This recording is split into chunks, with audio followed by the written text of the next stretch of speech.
Hello students, मैं अमित कुमार फिर स्वागत करता हूं आप सभी का अपने यूट्यूब चैनल पर। आशा करता हूं बड़े खुश होंगे आप लोग, बड़े अच्छे से आप लोगों की तैयारी चल रही होगी।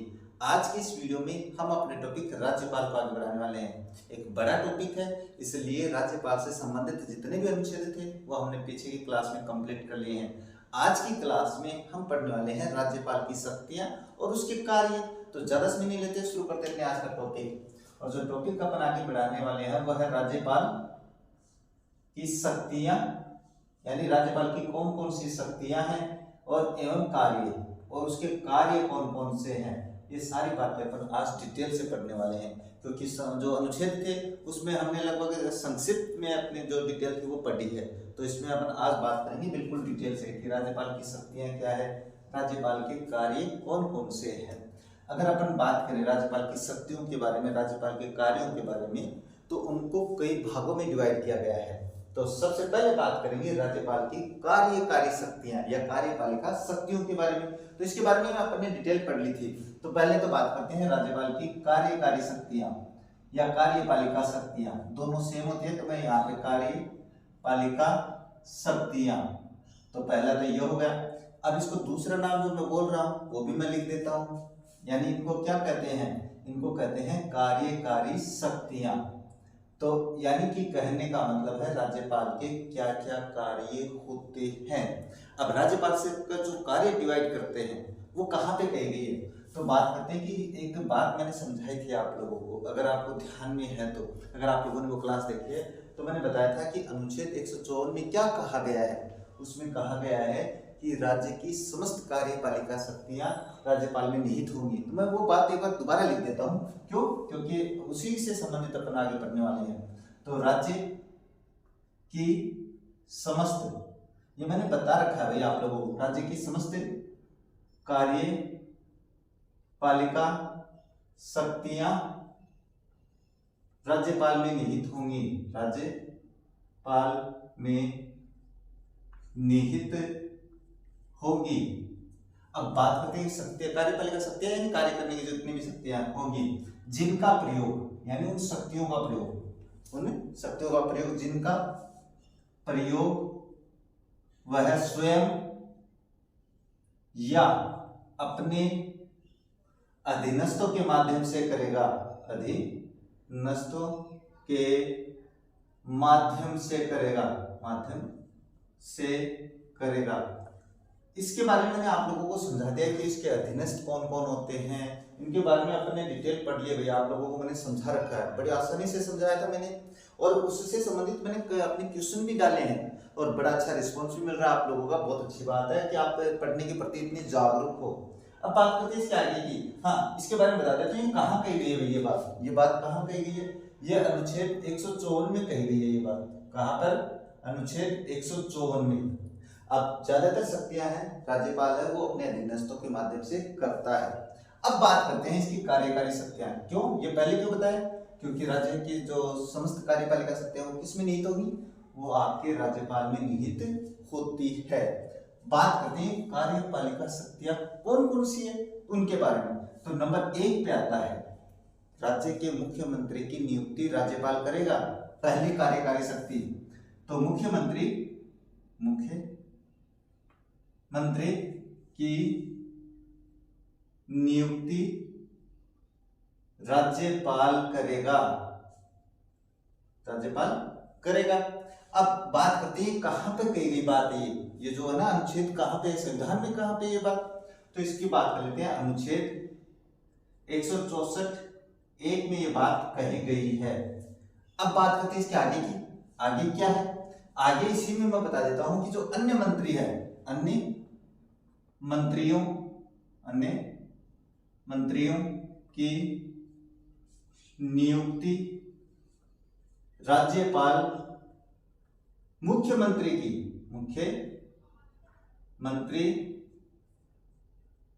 की सलाह से करेगा। तो ये दोनों बातें आपको समझ में आ गई होंगी, यानी कहने का मतलब है मुख्यमंत्री की नियुक्ति राज्यपाल करेगा, अनुच्छेद 164(1) में ये बात कही गई है। दूसरी, अन्य मंत्रियों की नियुक्ति राज्यपाल ही करेगा, लेकिन अपने पास जो मुख्यमंत्री उसने अभी नियुक्त किया है उसकी सलाह से ही करेगा, अन्य मंत्रियों को ऐसे नहीं नियुक्त कर सकता है। बात करते हैं नंबर 2 की, और कौन सी शक्तियां, इसमें मुझे ज्यादा समझाने की आवश्यकता नहीं है, मैंने समझाया हुआ है। बात करते हैं अन्य, तो महत्वपूर्ण पदाधिकारियों की नियुक्तियां राज्यपाल करेगा। यानी कहने का मतलब है कि जो जितने भी राज्य के महत्वपूर्ण पदाधिकारी हैं उनकी नियुक्ति राज्यपाल करेगा। अभी महत्वपूर्ण पदाधिकारी कौन कौन से हैं वो मैं बताता हूं आप लोगों को। इसमें बताऊं तो जो महाधिवक्ता होता है, महाधिवक्ता, अब इसके बारे में डिटेल से पढ़ेंगे, वो अपन पढ़ेंगे अपन जब महाधिवक्ता को बारे में पढ़ेंगे तब। तो वो नहीं, बस आपको ध्यान में रखना, महाधिवक्ता की नियुक्ति राज्यपाल करेगा। अब ये बात अगर मैं कहूं, कोई पूछे कि कहां पे कही गई है, ये बात भी तो कही होगी ना, लिखी होगी संविधान में। अगर संविधान में नहीं लिखी तो ये बात ही नहीं पढ़ते अपन। तो संविधान में कुछ पॉइंट वगैरह, जैसे मैं पॉइंट लगा रहा हूं, ऐसे संविधान में भी तो पॉइंट लगाए होंगे ना। तो मैं बात करता हूँ वो पॉइंट को क्या कहते हैं अपन, अनुच्छेद कहते हैं। तो ये आपके पास कहाँ पे कही गई बात है भाई, ये कही गई है आपके पास अनुच्छेद 165 में। अब ये अनुच्छेद 165 के अंदर अपन जब पढ़ेंगे किसके बारे में, महाधिवक्ता के बारे में, तब मैं आप लोगों को अच्छे से समझाऊंगा। तो ये ध्यान में रखना बस। बात करते हैं नंबर 2 की, तो जो आरपीसी का अध्यक्ष होता है और उसके जो सदस्य होते हैं उनकी नियुक्ति भी राज्यपाल करता है। तो मैं वो यहाँ पे लिख देता हूँ, RPSC, Rajasthan public service commission, ये होता है। अब आरपीसी के अध्यक्ष व सदस्यों की नियुक्ति, अब इसमें ज्यादा लिखने की आवश्यकता नहीं है, आपको ध्यान में रह जाएगा। आरपीसी के अध्यक्ष और सदस्यों की नियुक्ति कौन करता है, राज्यपाल करता है। ये भी अपने पास कहाँ कही गई बात है, अनुच्छेद 316 में ये बात कही गई है। जब अपन पढ़ेंगे ना आरपीसी के बारे में, तब मैं आप लोगों को ये अनुच्छेद 316 बिल्कुल ऐसे खोलकर समझा दूंगा कि क्या क्या इसमें कहा गया है। तो ये 2 बातें हो गई। अब बात करते हैं और किसकी बात है, तो जिला न्यायाधीशों की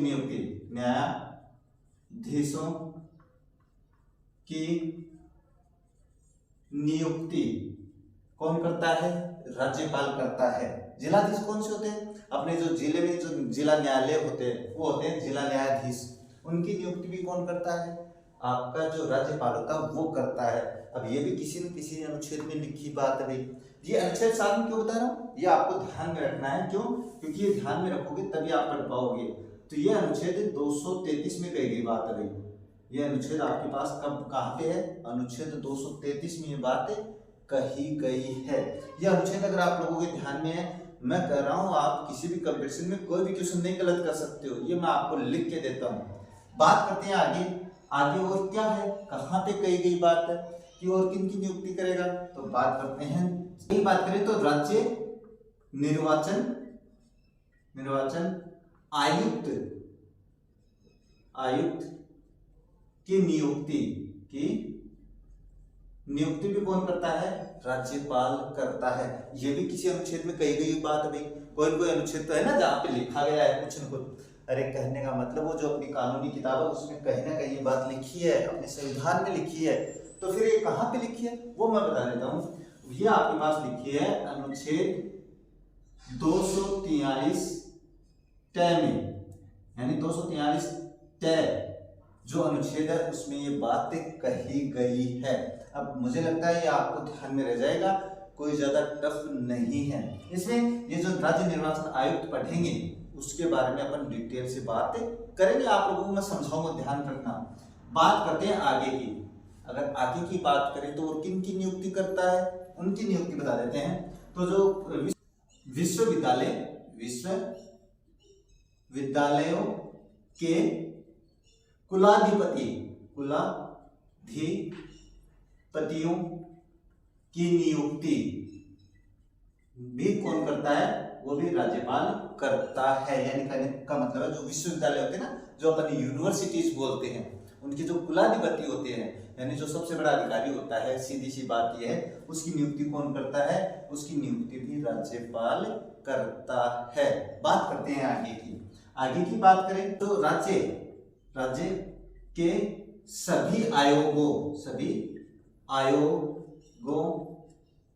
के अध्यक्ष व सदस्यों की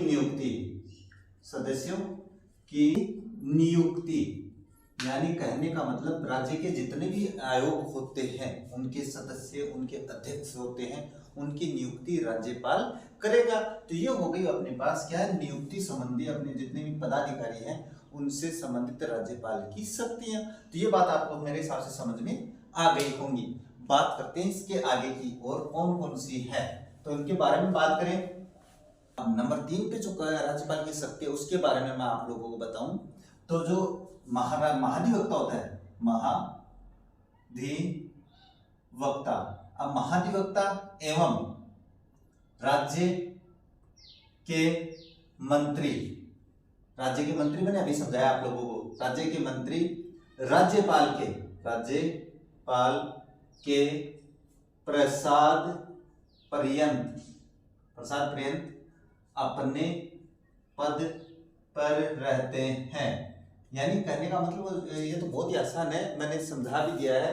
यानी कहने का मतलब जो महाधिवक्ता होता है, राज्य का जो महाधिवक्ता होता है वो आपके पास, और जो राज्य के मंत्री होते हैं वो राज्यपाल के प्रसाद पर्यंत अपने पद पे रहते हैं। अब ये प्रसाद पर्यंत का उपयोग कब करता है वो मैंने आप लोगों को पहले समझा दिया, तो आप पहले वो क्लास देखना, बार बार नहीं समझाने की आवश्यकता पड़े। अब बात करते हैं, इसमें मैं एक नोट लिखा रहा हूँ आप लोगों को, बड़े आसान लिखा रहा हूँ कि जो राज्य निर्वाचन आयुक्त होता है, राज्य निर्वाचन आयुक्त एवं आरपीएससी के अध्यक्ष एवं सदस्यों की नियुक्ति राज्यपाल करता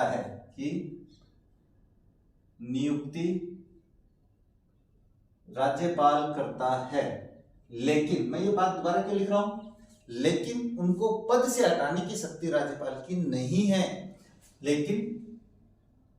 लेकिन पद से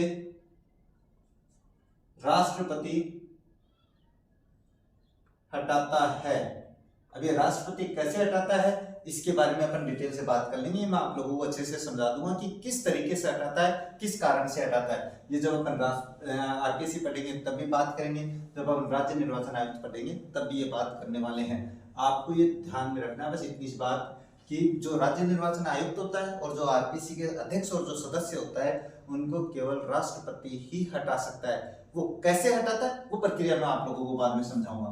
नंबर 4 की बात करें तो नंबर 4 भी मैं आप लोगों को समझाऊं कि क्या होता है। वो मैं बता रहा हूं कि अगर किसी मंत्री के विषय पर मंत्री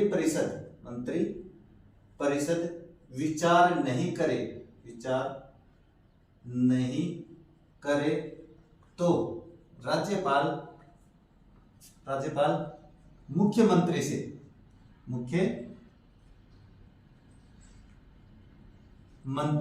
यानी राज्यपाल मुख्यमंत्री से अपेक्षा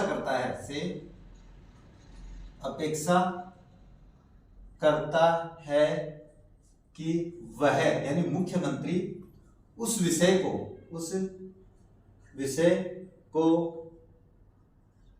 मंत्री परिषद के समक्ष रखे।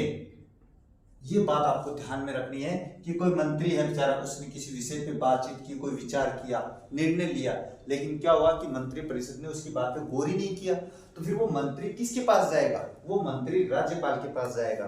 और राज्यपाल क्या है, वो मुख्यमंत्री से क्या करेगा कि अपेक्षा करता है, मुख्यमंत्री से क्या कहेगा कि भाई आप इस व्यक्ति की बात है वो मंत्री परिषद के समक्ष रखो, विचार तो करे वो उस पे। तो ये बात आ जाती है कि अगर किसी मंत्री की बात पर या किसी मंत्री के निर्णय पर अगर मंत्री परिषद कोई गौर नहीं करे तब अपने पास राज्यपाल मुख्यमंत्री को कह सकता है ये बात। नंबर 5 की बात करें तो जो राज्यपाल है, राज्यपाल राज्य के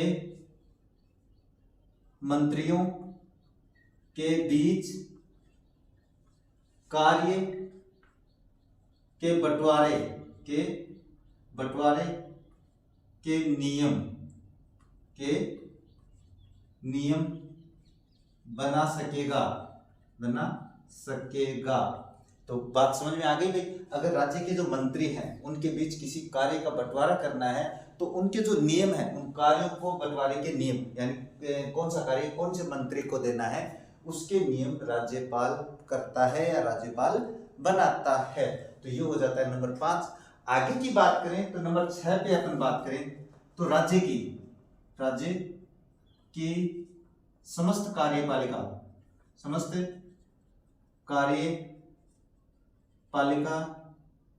के कार्य, मैं कार्य कर रहा हूं यहाँ पे, राज्य की समस्त कार्यपालिका के कार्य राज्यपाल से किए हुए माने जाएंगे, राज्यपाल के द्वारा किए हुए माने जाएंगे। यानी कहने का मतलब ये है कि मैंने आपको इसी क्लास में 2 बातें बता दी है कि राज्य की कार्यपालिका शक्तियां राज्यपाल में निहित होंगी, अनुच्छेद 154। और अब मैं बात कर रहा हूं कि राज्य की समस्त कार्यपालिका के कार्य, यानी कार्यपालिका के जितने भी कार्य हैं वो राज्यपाल के द्वारा किए हुए माने जाएंगे। अब ये भी किसी न किसी अनुच्छेद में कई बात है, बड़ी इंपॉर्टेंट बात है, ये आपके पास अनुच्छेद 166 में बात कही गई है। ये दोनों बातें आपको ध्यान में रखनी है। मैंने आप लोगों के लिए क्वेश्चन भी डाल रखा है कम्युनिटी बॉक्स में, आप वो क्वेश्चन देखना।